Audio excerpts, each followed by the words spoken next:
हरे कृष्ण कृष्ण कृष्ण हरे हरे हरे राम राम राम हरे हरे हरे कृष्ण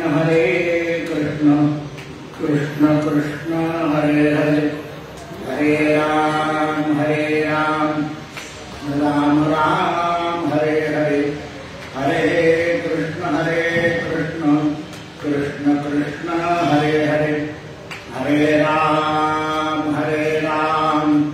राम राम हरे हरे हरे कृष्ण कृष्ण कृष्ण हरे हरे हरे राम राम राम हरे हरे हरे कृष्ण कृष्ण कृष्ण हरे हरे हरे राम राम राम हरे हरे हरे कृष्ण कृष्ण कृष्ण हरे हरे कुंडली वरदा हरे श्री ज्ञानदेव तुकाराम गोपाल कृष्ण भगवान की श्री गणेशाय नमः श्री सरस्वत्यै नमः श्री गुरुभ्यो नमो नमः अलंकापुरी पुण्यभूमी पवित्र तिथे नांदतो ज्ञानराजा कयाठवीता महापुण्यराशी नमस्कार माझा सद्गुरु ज्ञानेश्वराशी जय जय रघुवीर समर्थ सद्गुरु समर्थ रामदास स्वामी महाराज सद्गुरु सखाराम महाराज सद्गुरु बाळा महाराज मंगलमूर्ती मोरया जय गजानन श्री गजानन जय गजानन श्री गजानन श्री गजानन श्री गजानन जय गजानन श्री गजानन जय गजानन मंगलमूर्ती मोरया आज 11व्या अध्यायाला ज्ञानेश्वरीची सुरुवात आज भगवान मंगलमूर्तींचा माघ महिन्यातला उत्सव आपल्याकडे या उत्सवाचा प्रघात कमी आहे पण कोकणामध्ये माघी गणपती 10 दिवस बसवतात माघ शुद्ध दशमी पर्यंत मोठा उत्सव असतो म्हणून 11व्या अध्यायामध्ये माऊलीनं सुरुवात केली आहे वरोनिया सद्भावाची अंजली निवाया ओल फुले मोकळी आरती अमूली विश्वरूपाच्या हातामध्ये पुष्पाची अंजली घेतली आणि सगळी फुलं मोकळी केली आणि त्या विश्वरूप भगवंताला अर्पण केली. आता इकडे ज्ञानेश्वरांचे शब्द जे आहेत ते ओजस्वाणीचे आहेत आणि आपले जे शब्द आहेत हे मध्यम म्हणण्यापेक्षा कनिष्ठ आहे. इकडे देवळामध्ये ज्ञानदेवांनी 11वा अध्याय सांगायला सुरुवात केली. 11वा अध्याय म्हणजे आतापर्यंत 10व्या अध्यायामध्ये अर्जुनानं विश्वरूप दर्शनाची कल्पना देवाच्या समोर मांडली. भगवंतांनी विभूती दर्शन अर्जुनाला चांगलं समजावून सांगितलं. ज्ञानेश्वरांच्या मुखावर ज्ञानेश्वरी सुरू करतानाच विश्वरूपाचं रूप दिसत होत. इतके एकाग्र झालेली माऊली विश्वरूप म्हणजे आनंदाची दीप्ती आणि प्रभा माऊलीच्या चेहऱ्यावर फाकलेली. कशी तर तेल वाद घालून समय तयार ठेवावी आणि फक्त आकडी लावून दिवा लावावा, त्याप्रमाणे माऊली अगदी प्रसन्न दिसत होती 11वा अध्याय सांगताना. आता दिवा लावायचा म्हणजे सुरुवातच करायची, इतकी प्रसन्न. आणि केव्हा सुरुवात होते आता वर्णन करा. आज शांतता आहे की लवकर जास्त सांगता येईल, आपल्याला जास्त ऐकता येईल, जास्त विवेचन करता येईल, म्हणून प्रवचनाला अति गर्दी सुद्धा नसावी. कर्मणूक गोष्ट वेगळी आहे आणि आपल्याला आपला आत्मा प्रकाशरूप व्हावा ही गोष्ट वेगळी.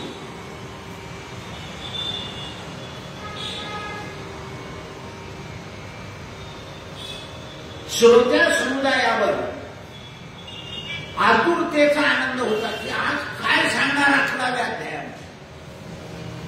माऊलीच्या चेहऱ्यावर सांगण्याचा आनंद, तो श्रोत्यांच्या चेहऱ्यावर ऐकण्याचा आनंद. म्हणजे आनंदाच्या भावानं नेवास्याचं मंदिर परिपूर्ण भरलेलं, आनंदाचं वातावरण. ज्ञानेश्वरांच्या मुखामधून प्रकाश ज्योती देऊळभर पसरली. जसं समय लावली की प्रकाश सगळीकडे पडतो, त्याप्रमाणे ज्ञानेश्वरांच्या मुखातून देवळभर प्रकाश ज्योती प्रगटली आणि ज्ञानदेव सांगू लागले, शांत अद्भुत रसाच्या पालखीमध्ये भक्ती आणि मोक्षरूपी दाम्पत्य बसलं. म्हणजे काय विषय सांगणार आहे? भक्ती आणि मोक्ष हे दोन्ही दाम्पत्य आहे. मोक्ष पुरुष आहे, भक्ती स्त्री आहे. दोघे एकच अंग आहे. आता 11व्या अध्यायामध्ये ज्या कथा आहेत त्या शांत आणि अद्भुत आहेत. शांत आणि अद्भुत रसानं भरलेल्या आहेत. शांत आणि अद्भुत रसानं भरलेल्या आहेत. या अध्यायामध्ये आपल्याबरोबर इतर रसपुरुष आगत्यानं आणलेले आहेत. म्हणजे हे जे 2 रस आहेत आणि आणखी बाकीचे रस जे आहेत ते मोठ्या आगत्याने आणलेले आहेत. सर्वात श्रेष्ठ शांत रस आगत आणि स्वागताच्या बाबतीत कोणालाही हात न जाणार आहे. शांत रस जो आहे ना, तो कोणालाही आगताने स्वागत करायला कमी पडणारा नाही. म्हणून जीवनामध्ये शांत रसाची निर्मिती झाली पाहिजे. पण या जगाला लोक कसे लागतात? चंचल. आपली गावठी भाषा वापरायची म्हणजे चपडबे. चप आणि डबे. अशा लोकांना हुशार समजतात. गणपती बाप्पाची कथा आहे ना. पार्वती म्हणाली, अहो दोघांमध्ये हुशार कोण आहे पहा. म्हणे अगं आई, दोघेही आपले अंश आहे, दोघेही हुशारच आहे. नाही. तर पार्वतीला नेहमी गणपतीकडे पाहिलं की असं वाटतं की हा काही हुशारच नाही. जेव्हा शंकरानं काम सांगितलं, गणपतीने एका मिनिटात केलं आणि षडानं फिरतच बसले मोरावर. आणि म्हणून सरस्वती गणपतीला शरण गेली.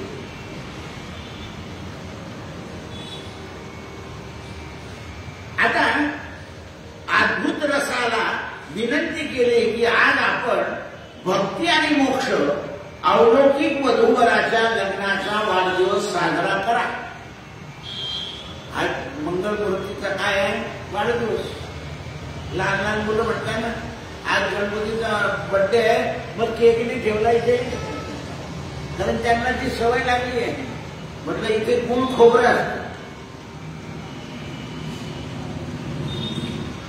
गणपतीला पाहत सकाळी किती प्रसाद होते. आता तुम्ही सकाळी झालं की त्याला आम्ही काय करते. म्हणून ते म्हणतात भक्ती आणि मोक्ष हे वधूवर आहे. लक्षात आलं का? भगवान तुकाराम महाराज म्हणताना भक्ती नोवरी परणी गेली. ती कितीही पुरुषांना आत्मसात करू शकते. मोक्ष सुद्धा तयार आहे. भक्तीने मोक्षापर्यंत गेले पाहिजे. उघडले मोक्षाचे ते द्वार, रघुनाथ दरबार. उघडले मोक्षाचे ते द्वार. तो नावाली रामाला सांगतो ना, देवा तुमची आणि आमची गाठ एक आहे. मी तुमच्या पांठ्यावर जेव्हा येईल तेव्हा मला सहज उतरवून द्या तुम्ही. मी पैसे घेत नाही, तुम्ही पैसे घेऊ नका. त्याला मोक्ष कळालाय. लक्ष्मण म्हणतो माझा झालाय असं बोलतो म्हणे, ते तुला नाही कळलं. ते मद जाती ते मद भेटत. रामानं मुद्दाहून आज्ञानाचं रूप घेतलं आणि त्याला विचारलं का नाही तुझा माझा व्यवसाय काय, कसं काय सांगणार. म्हणजे तुम्ही भवसागर पार करून देता, मी गंगा नदी पार करून देतो. धंदा एकच आहे. मग एक धंद्यावाले पैसे एकमेकाकडून घेत नाही.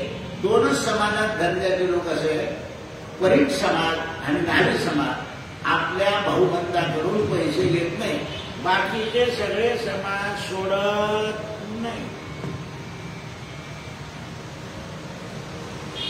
अजूनही एक नावी दुसऱ्या नाव्याच्या दुकानात गेलं तर त्याचे पैसे घेणार नाही. एका धोड्याने दुसऱ्या धोड्याला आपले कपडे दिले तर तो त्याचे पैसे घेणार नाही. पण बाकीचे मात्र सोडत नाही. किती गोड शब्द आहे. सोडतच नाही ते.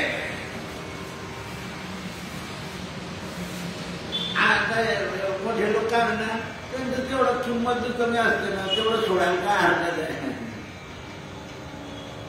आता तर असे मित्र असतात, आधीच मित्राला किंमत जास्त सांगतात, मग तुला 10% कमी दिली. हुशार मिळू, हुशार मिळू. आता हे वधूवर यांचं दाम्पत्याचं वय कधीही वाढत नाही. मोक्ष आणि भक्ती हे दाम्पत्य जे आहे यांचं वय कधीच वाढत नाही. माऊली म्हणते बाल्यावस्थेपासून विवाह योग्य होण्यास वेळ येईपर्यंत हे दाम्पत्य तपश्चर्येनं स्थिर आहे. म्हणून यांना कायम तारुण्यच असतं. काय असतं? तारुण्य. शांत रसाचा वाढदिवस साजरा करण्याला आनंद आणि संमती दिली. शांत रसाने काय केलं? वाढदिवस साधण्याकरता शांत रसानं भक्ती आणि मोक्ष या दाम्पत्याला आपल्या घरी बोलून आणलं आणि अद्भुत रसाच्या इच्छेप्रमाणे सोहळा आनंदाने साजरा केला. आता एक भक्ती आणि मोक्ष यांना कोण बोलू शकतं? जो शांत आहे. तो चंचल मनुष्य भक्ती करू शकत नाही आणि मोक्षाला जाऊ शकत. म्हणून परवानगी याला एक उत्तर दिलं होतं, बहु हिंडता सौख्य होणार नाही. तुम्ही असे किती फिरले, 144 वाऱ्या झाल्या म्हणजे पंढरीच्या, पण अजूनही फुकट्याचं घ्यायची तयारी आहे. बहु हिंडता सौख्य होणार नाही.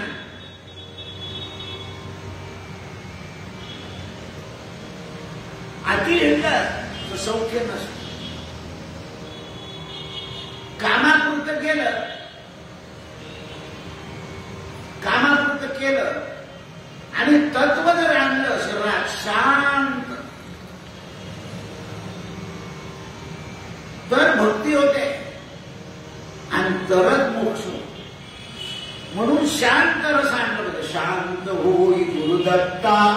समविचित्ता आता. पूर्वी असे गुरु होते, शिष्य जर सारखा आला काय काय काय करणार वाटतो, अशा फेऱ्या मारून होणार नाही, आपला उद्योग कर.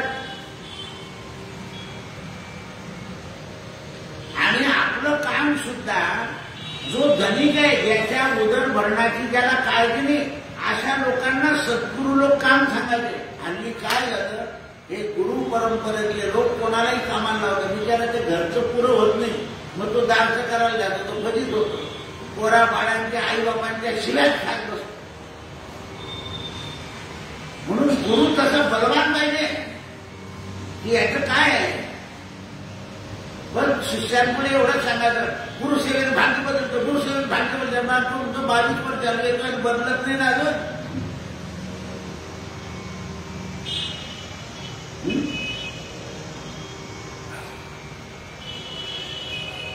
म्हणून कोणाला कामं सांगायची, काय करायचं. आता अद्भुत रसानं आनंद सोहळा साजरा करायचा ठरवला. माझ्या मायबोलीच्या पालखीतून अद्भुत सोहळ्याचं मी वर्णन करणार आहे. ज्ञानोबांनी पालखी कोणती दिली आहे? मायबोली मराठी. मायबोली मराठी, त्या पालखीतून मी या वधूवरांचा लग्न सोहळा साजरा करणार. भक्ती आणि मोक्ष हे दाम्पत्य पालखीत मिरवायला निघाले आहे. आपला मोठेपणा विसरून शांत अद्भुत 2 वधूवरांना पालखीचे वाहक झाले आहे.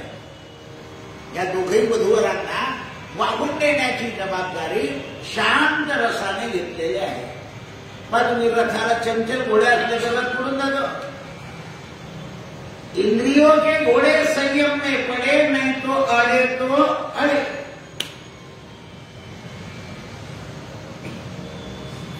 इंद्रियांचे घोडे जे आहे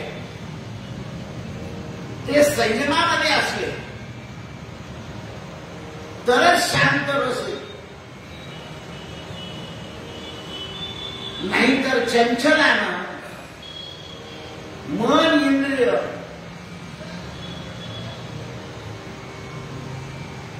या रथाचा जो सारथी आहे विवेक, त्या विवेकाला हे इंद्रियाचे घोडे आवडता आले पाहिजे. आज सकाळी तुम्ही ते ऐकलं, नारदाने त्या ब्राह्मणाला सांगितलं की तुझ्या 2 मुलांच्या मोंदीकर आणि पाठवून दे. सगळे संस्कार झाले, पण बळ मिळालं, पण विरुद्ध वागलं.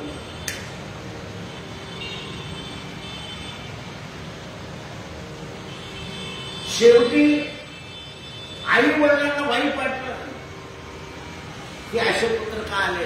नारदाने पुन्हा येऊन सांगितलं, चिंता करू नका, तुम्ही गणपतीची आराधना चालू ठेवा. सांगण्याचं तात्पर्य असं, श्रोत्यांना भगवान ज्ञानेश्वर जागृत करताय. वधूवरांच्या पालखीचे वाहक झालेले रसपुरुष आपापल्या स्त्रियांना रसवृत्तीनं आगत्यानं बोलून वैभवानं रस अलंकार रूप करून देत आहे. शांत रसाच्या ज्या स्त्रिया आहेत म्हणजे वृत्त्या, आपली वृत्ती आहे. पण शांत रसाचे माणसं मोजके शब्द बोलतात, मोजकं सांगतात, जास्ती पल्हाळ लावत नाही, समोरच्या माणसाला कंटाळा येईल असं बोलत नाही, वागत नाही, बसत नाही. काही काही लोक आले की 3 तास उठतच नाही, आपल्याला वाटलं का की हवं. काही लोक बोलायला लागले की बिलकुल आवडतच नाही. शांत रसाचा मनुष्य मोजकं बोलतो.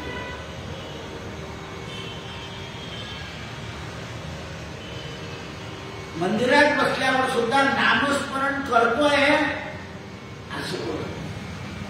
आणि ते शांत रसाने माझं वचन देव आहे, नामस्मरण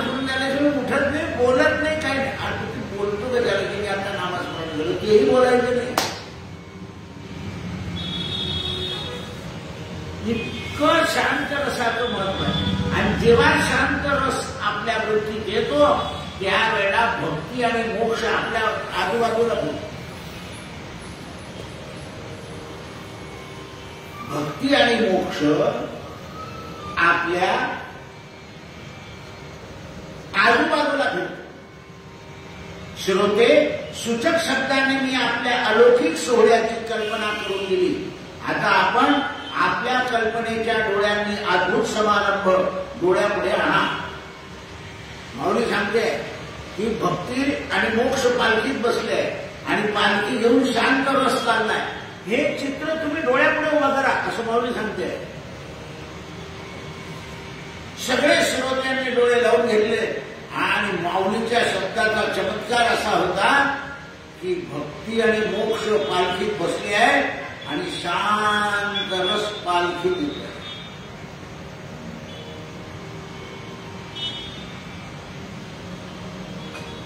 श्रोते हो, आकाशात क्षणाक्षणाला ढग जसे आपलं रूप पालटतात त्याप्रमाणे माझ्याही मनामध्ये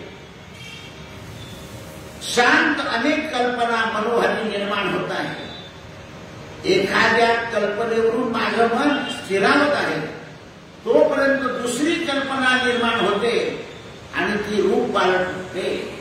रूप पालट म्हणून आता माऊली काय सांगायला लागली, शांत भूतांची हरिहराची जोडी. आता याच्यामध्ये माऊली असं सांगणार आहे की हरी आणि हर एक आहे. हरिहरा भेद नाही. हरी शब्दाला फक्त विलांटीच हर हरी. तुकाराम महाराजांचा विलांटीचाच फरक आहे. आता मला असं वाटतं की शांत आणि अद्भुत हे दोन रस पुरुषाला एकत्र करतात. तर शांत रस कोण आहे? भगवान हर. आणि अद्भुत रस कोण आहे? हरी. हर आणि हरी या दोघांच्या भेटी अलौकिक आहे. त्याच्याकरता एक कथा लिहिली आहे. गुहक नावाच्या राक्षसानं तपश्चर्या करून ब्रह्मदेवाला प्रसन्न करून घेतलं आणि ब्रह्मदेवापासून वरप्राप्ती करून घेतली. कोणत्याही देवापासून आपल्याला मरण येऊ नये. सकाळची तुम्ही हे ऐकलं. गुह्य राक्षसाच्या तपश्चर्येनं प्रसन्न झालेल्या ब्रह्मदेवानं गुह्य राक्षसाला वर दिला. तो वर प्राप्त होता. गुह्य राक्षस उन्मत्त झाला आणि देवांना अनेक प्रकारे छळाला सुरुवात केली. कारण म्हणून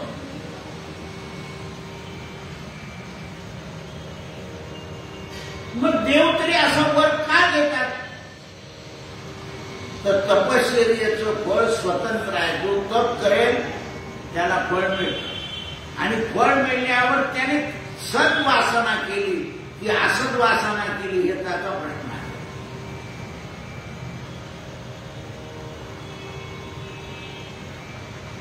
तो कोणती वासना करेल व्यक्तिगत प्रश्न आहे. पण काही लोकांना शिकल्यानंतर अशा नोकऱ्या येतात की इकडे जायचं का इकडे जायचं. त्यातली आतली प्रवृत्ती जशी असेल ना ती स्वीकारून घेतो. खाण्याच्या वेळेला सुद्धा बघा आतली प्रवृत्ती असेल त्याच पदार्थावर हात जाईल. पदार्थी दळे वासना पूर्व पापे. पूर्वजन्माच्या संबंधानं जर पदार्थ आवडतात बाकी काही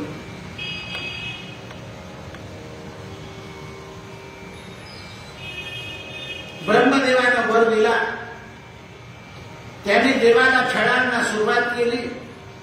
सगळे देव ब्रह्मदेवाकडे गेले. ब्रह्मदेव म्हणे मी काय करू? शंकराकडे पाठवलं. शंकर म्हणे देवांसकट तुम्ही विष्णूकडे जा. विष्णूनं देवांना दिलासा दिला मी तुमचं कार्य करेल हे माझं आश्वासन द्या. सर्व देव निघून जातात. शंकराने विष्णूला कडकडून आलिंगन दिलं आणि विष्णू भगवान आणि शंकर आपल्या शरीरामध्ये सामावून घेतलं. शंकराला भगवान विष्णूनं आपल्या शरीरामध्ये सामावून घेतलं. आपल्या भारतामध्ये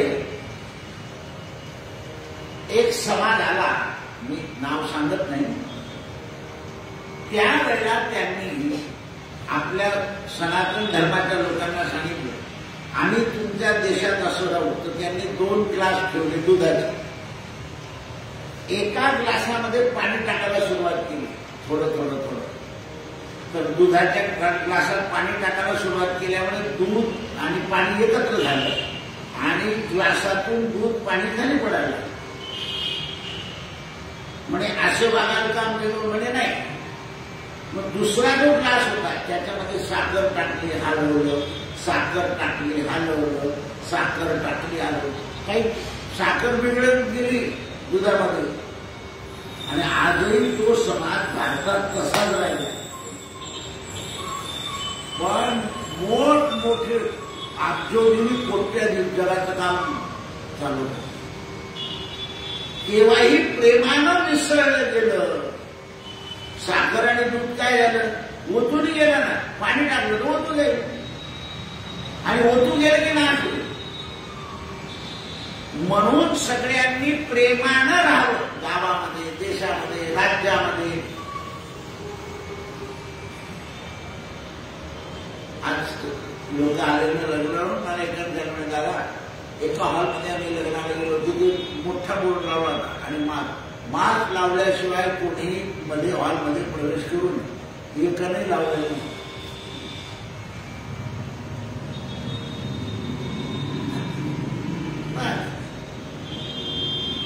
आणि एवढं करून 1.5 तास उशिरा लागतो. काय करणार आहे? आता डॉक्टर लोक भेटायला आले ना, ते म्हणे हे प्रमाण लग्न झालं की दुसऱ्या दिवशी वाढलेलं सापडत. कारण सगळ्याच आनंदात असतात. बरं जो कोणी असतो त्याने येऊन येतो, जाऊन येतो. आपल्याला काही कारण असमंजसपणानं होणारं परिणाम आहे. सकाळी तुम्हाला गणपतीच्या वेळेला लांब लांब लांब उभं राहत खाली बसूनच प्रसाद. किती विसरून गेले होते लोक आरतीजवळ.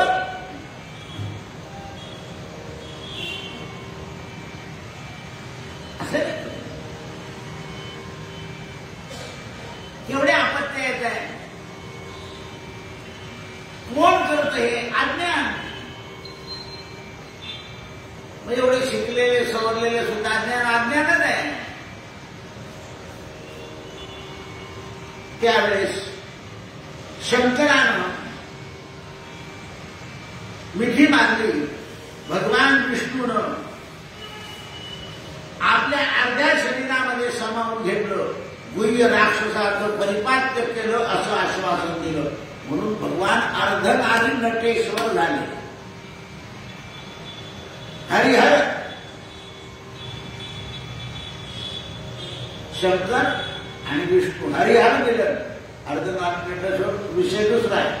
हरिहर झाले. सर्व देव निघून टाकल्याबरोबर शंकराने कडाडून मिठी मारल्यावर हरिहर अलौकिक स्वरूपात जाऊन गुह्य राक्षसाचा पराभव केला. एका हातामध्ये त्रिशूल, एका हातामध्ये शंख, एका बाजूने नंदीवर आईसाहेब आणि दुसऱ्या बाजूने गरुडावर आईसाहेब लक्ष्मी.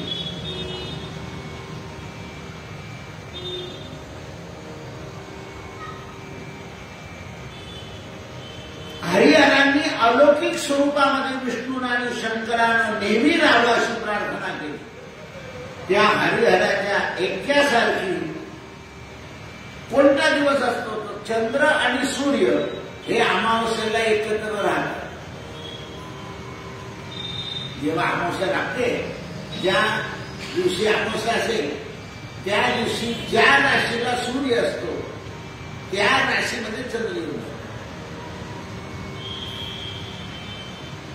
त्याप्रमाणे ते अमावस्याच्या दिवशी सूर्यबिंब आणि चंद्रबिंब एकांना भेटतात, त्याप्रमाणे हरिहर भेटतो. तशा 11व्या अध्यायामध्ये शांत रसाची अद्भुत भेट होते. तर आपल्याला काय मिळणार आहे? शांत रस, आणि तो अद्भुत ऐकायला मिळणार आहे. असं माऊली ही कथा सांगून आपल्याला समजवून देतात. शांत रसाची अद्भुत कथा.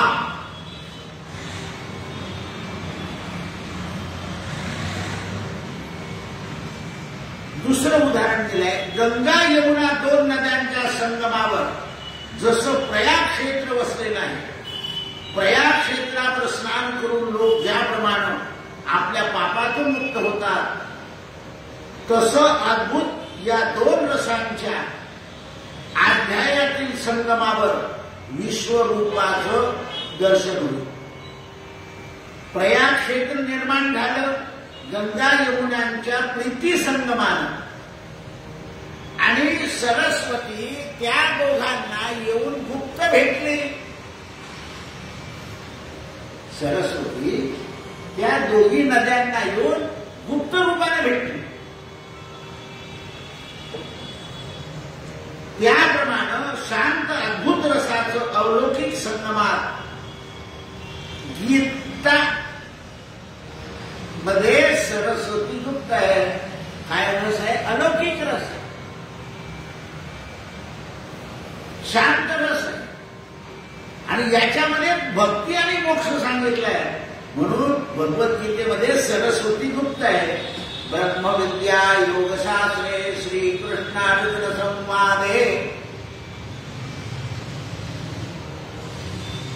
म्हणून या अध्यायाला प्रयाग क्षेत्राचा महिमा प्राप्त झाला. म्हणजे आपण कुठे आंघोळ करतोय? प्रयागाला. आता मकर संक्रांतीचा पर्वकाळ चाललाय. साधू संत महंत हे आज गणेश उत्सवाचं स्नान करताय. उद्या वसंत पंचमी मोठा उत्सव आहे संतांचा.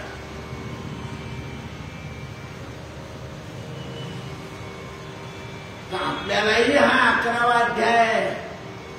गणेश जन्माच्या मुहूर्तावर आणि वसंत पंचमीच्या मुहूर्तावर रामलाल सांगताय. हे ऐका. तुम्ही एवढे अगदी थकून थापून जेवण करून लग्नाचं ऐकून एक काही रामावर कमी उपकार आहे. काही लोकांनी लग्न सोडून दिलं.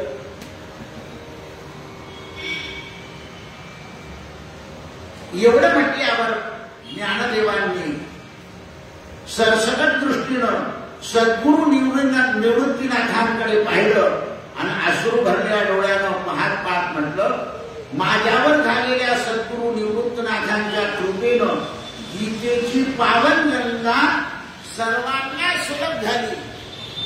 असे हात केले माऊली.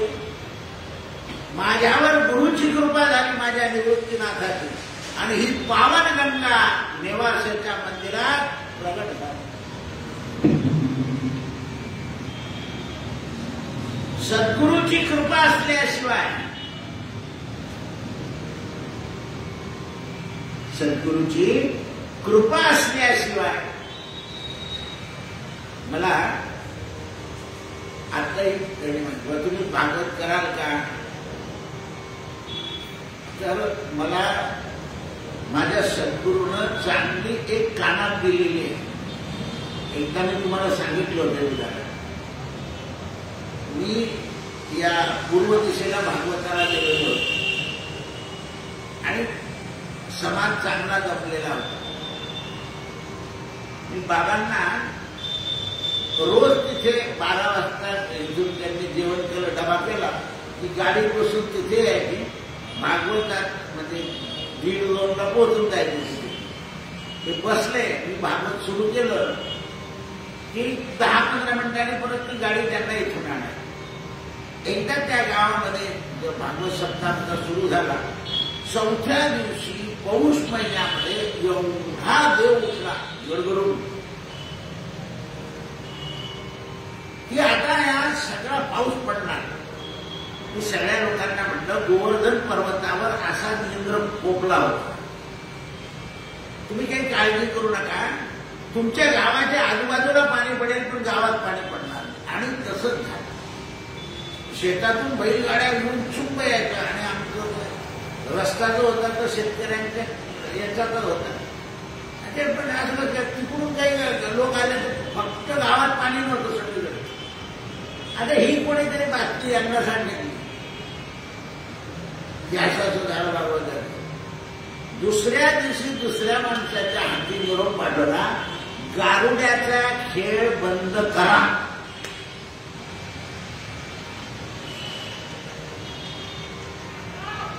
गारुड्याचा खेळ बंद करा. भगवंत प्राप्ती करता गारुडीपणा करायचा नाही म्हणून कोणालाही लवकर हो म्हणता येत नाही. असं कोणी करेल का? उलट आपल्या शिष्याचा, आपल्या पुत्राचा जेव्हा उदो होतो तेव्हा आपल्याला आनंद होतो. तसं गारुडी खेळ करायचा नाही. देवाचं महत्व देवच सांगाय. त्या दिवसापासून खेळ बंद आहे म्हणून हो म्हणायचं. कारण हल्ली समाजामध्ये काय झालंय, समाजातले काही लोक असा एक कार्यक्रम उभा करून आपल्या हाऊस मौज पुऱ्या करून देतात. एकदा मी इकडे पिंपळातले एक भागवत केलं, मी मिरवणुकीत जात नाही. त्या सगळ्या लोकांनी डीजे लावून 6.5 तास मिरवणूक केली. सगळे नाचत होते. मला दुसऱ्या दिवशी तिकडे लोक आले ते मला परत भेटायला होतं, तुमच्याकडे भागवत होणार नाही मला. एवढ्या काल्याचा मरच काढा तुमच्या सोन्यात टाकला आणि तुम्ही ते डीजे लावून नाचून राहिले.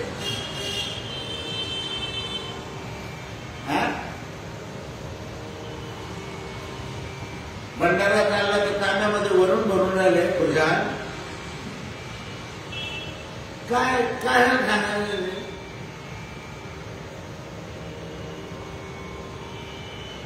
हा दादाच्या नावावर रिकामं झालं, मला पाणी भरावं कामात म्हणून तोही उठून देतोय.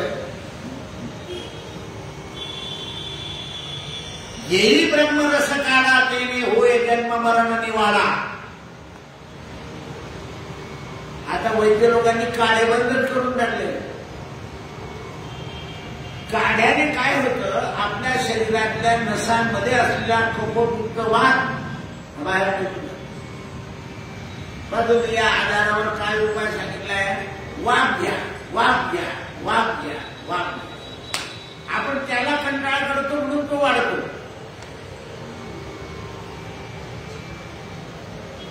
आणि गरम अन्न खा, गरम गरम खा. खूप कमी होतो थंड अन्नाने, जास्त गरम होतो. आता लोक आईस्क्रीम खाऊन नाही.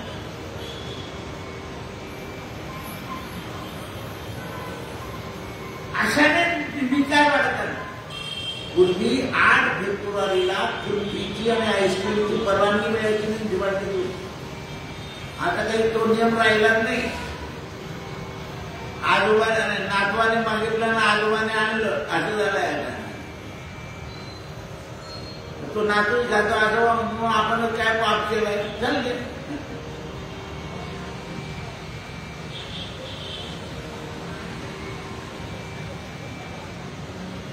असे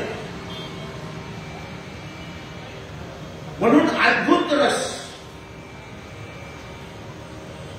माझ्या गुरुनं गीतेचा पावन गंगा आज सगळ्यांना सुलभ केलेली आहे. संस्कृत भाषेचा मेरू पर्वत, गीतामृताचा अलौकिक समुद्र, त्याला मेरू पर्वत मराठी भाषेच्या शब्दरूपानं गीतामृत सागराचं पाणी सगळ्यांना सुलभ केलेलं आहे. गीता समुद्र मंथनाचं स्नान करावं आणि विश्वरूपाचं दर्शन करावं आणि संसार चक्रातून मुक्त व्हावं. 11वा अध्याय मुक्त करणारा आहे. ज्याला व्हायचं मुक्त व्हायचं असेल त्याला चांगला आहे का, आणि ज्यांना व्हायचं असेल त्यांना त्यांचं चालू दे.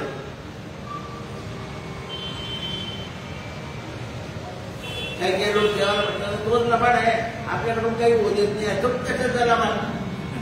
तू लबाड आहे की तू काही करत नाही.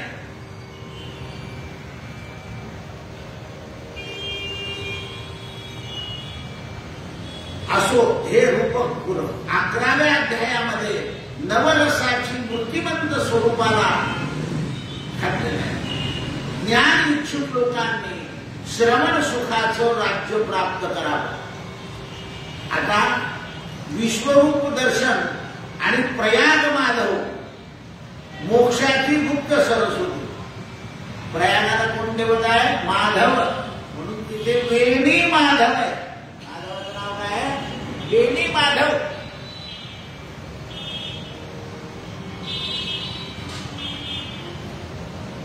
या अध्यायामध्ये शांत आणि अद्भुत रस प्रमुखप्रमाणे वावरत आहे. म्हणून इतर रसांना ही वाव आहे, पण इतर रस अद्भुत रसामध्ये आले की त्यांचं स्वरूप राहत नाही. जशी यमुना गंगेमध्ये मिळाली की यमुनेचं स्वरूप राहत नाही, सरस्वतीचं स्वरूप राहत. जरी गुप्त असली तर तीन पाणी दिसतं, पण पुढे गंगा गेली की दोघांचं पाणी दिसत नाही.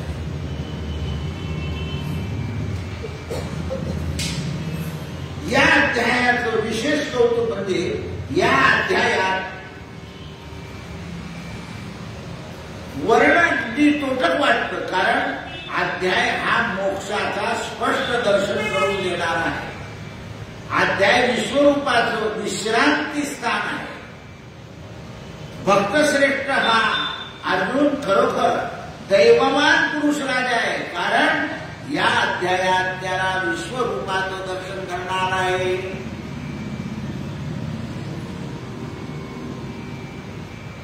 पण फक्त अर्जुनाला दैववान पुरुष राजा असं का म्हणावं?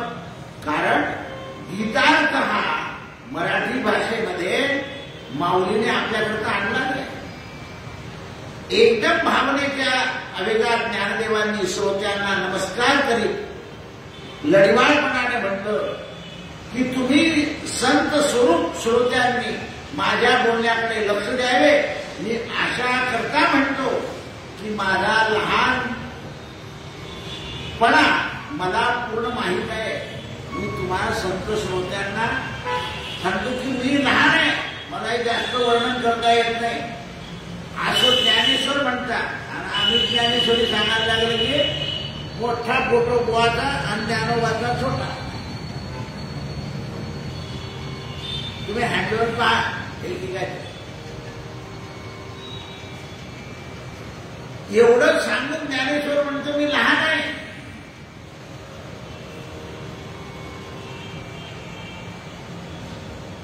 म्हणून मला पूर्ण माहित आहे तुम्ही संतांच्या सभेमध्ये मी गीतार्थ सांगायला बसावं हे मला समजले नाही. आपणच आपल्या घरी पाळलेल्या राहूला बोलायला शिकवलं आहे आणि शिकवल्याप्रमाणे राहू बोलतोय. आपण फक्त ऐकून घ्या. पुन्हा पुन्हा मी म्हणतो माझ्या बोलण्याकडे लक्ष द्या. आई आपल्या मुलाकडे एक गोष्ट करून घेते. मुलाने आईच्या सांगण्याप्रमाणे केलं की आई त्याचं कौतुकाने पाठ ठोकते. तसे तुम्ही श्रोते मी तुम्हाला विश्वरूपाचं दर्शन करून देतो, तुम्ही माझी पाठ ठोकता. काय वर्णन?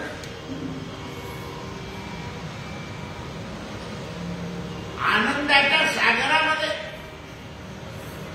ज्याप्रमाणे चांगल्या गावराणी तुपामध्ये उत्तम खव्याचे गुलाबजामुन तळावे आणि वेलदोडा वेलची टाकलेल्या पाकामध्ये ते गुलाबजामुन बुडवावे आणि दुसऱ्या दिवशी मनसोक्त खावे, तसा 11वा अध्याय.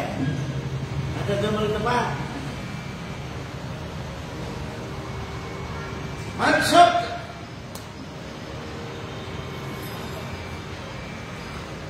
ज्ञानदेवांचा विनम्र भाव. तुम्ही शिकवलेलं मी बोलतो आहे, ऐकायची तुम्हालाच विनंती करतो आहे. श्रोते हो, माझ्या मनोभूमीमध्ये ज्ञानाचं सुंदर रोपटं तुम्हीच लावलेलं आहे.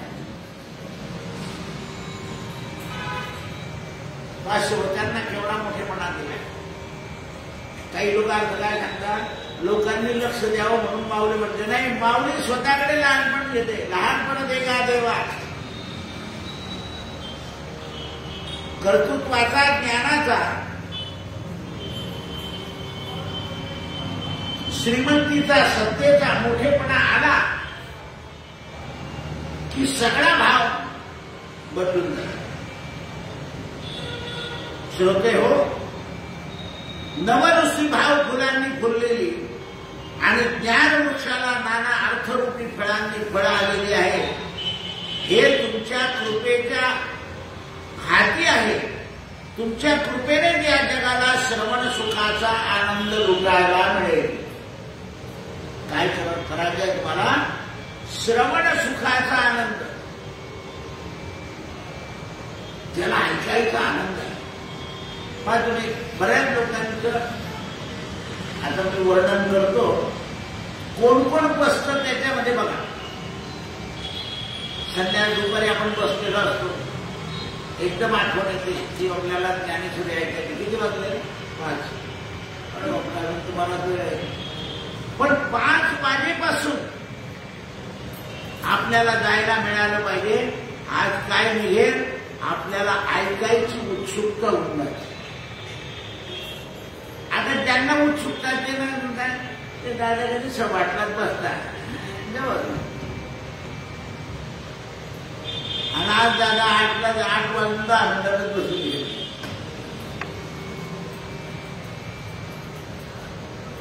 ज्याला उत्सुकता आहे तो म्हणतो नाही, जाऊन बसलो पाहिजे.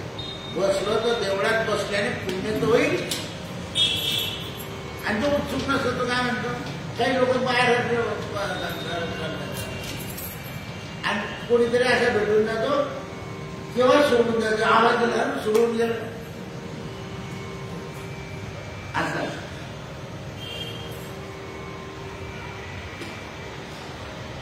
कारण आतून जी तयारी होते श्रवणाची, जिज्ञासा, तो कोणाला होते ते त्याची कृपा झाली तर. तळमळ वीरे राम कारुण्य सिंधू, या जीवाला ती तळमळ लागून जाते श्रवणाची. जशी संसाराची तळमळ साधारण जीवाला असते तशी.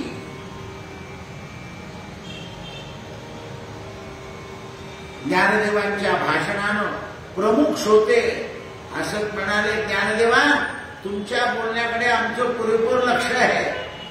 आमच्या स्तुतीपेक्षा ज्ञानदेव तुमच्या तोंडातून श्रीकृष्णावर संवाद ऐकण्याकरता आम्ही अधीर झालोय.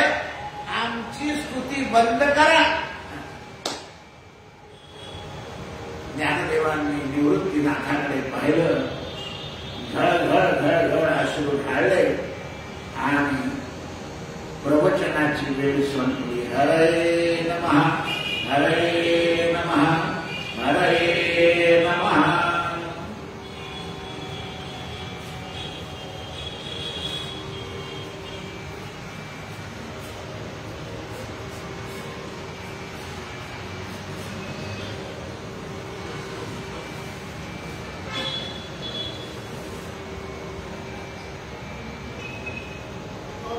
श्रीरामांनी वशिष्ठांना विनंती केली, गुरुवर्य मला कृपा करून उत्तर तटावरील तीर्थाचा महिमा सांगा. नर्मदेचा ऋषी रामाला नदी तीराचा महिमा सांगू लागले. महान भाग्यवान मध्यंतरीच्या काळामध्ये कलीनं धर्माला लोटलं. कलीनं धर्माला लोटलं. धर्म नर्मदा तीरी आला. त्याने 1000 वर्ष सनातन परमेश्वराची प्रार्थना केली. अनन्य भावानं नित्य जगदीश्वराकडे स्वरक्षणाकरता प्रार्थना केली. त्राहिमाम शरणागत, त्राहिमाम सतत अचल परमात्म्याचं ध्यान करायला लागला. हे विश्वंभरा, मला धर्माला तुम्ही उत्पन्न केलं असताना तुम्हीच माझं रक्षण करावं, माझं पालन पोषण करावं. माझे चारी पाय गलित गाठलं झाले. धर्माची अशी विनंती ऐकून देवादिदेव महादेव यांनी घोर अरण्यामध्ये जेथे धर्म तप करीत होता तिथे खूप दीर्घकाळ तप केल्यानं धर्माचं बळ क्षीण झालं. भगवान शंकराला पाहिल्याबरोबर आपल्याला कल्पवृक्षाचं दर्शन झालं असा आनंद झाला आणि परम तेजस्वी मूर्तीला उभे सहित म्हणजे पार्वती सहित त्यांनी पाहिलं. धर्मानं धर्म त्वरित उठून भगवंताकडे गेला. धर्म गलित गात्र झाल्यामुळे रडायला येतो. सद्गतीत कंटाळून भगवान शंकराची स्तुती केली. हे विश्वबोधका, तू लीला विग्रही म्हणतात. हे चंद्रशेखरा, मी तुला नमन करतो. हे मृत्युंजया, तू अखिल ब्रह्मांडाचा सृष्टी करताय. धर्माच्या स्तुतीनं भगवान प्रसन्न झाले आणि म्हणाले, वरमरोही माग. धर्म म्हणाला, हे शूलधारी, तुम्ही जर माझ्यावर प्रसन्न असाल तर कृपाळूपणे सदा माझं रक्षण करा. मला असं वाटतं की मी वृषभ व्हावं आणि तुम्ही माझ्यावर बसावं. म्हणजे मला नंदी करून घ्या. म्हणून नंदीला नमस्कार करायचा म्हणजे धर्माला. धर्मवानच मनुष्यमध्ये गेला पाहिजे. म्हणून मी मध्ये एक सूचना दिल्या होत्या शंकराच्या मंदिरातल्या, कोणी नसेल ना तेव्हा पटकन घुसावून पटकन बाहेर येतात. कमी कुठे झाले तिथे अपराध घडला की मोठं कठीण आहे.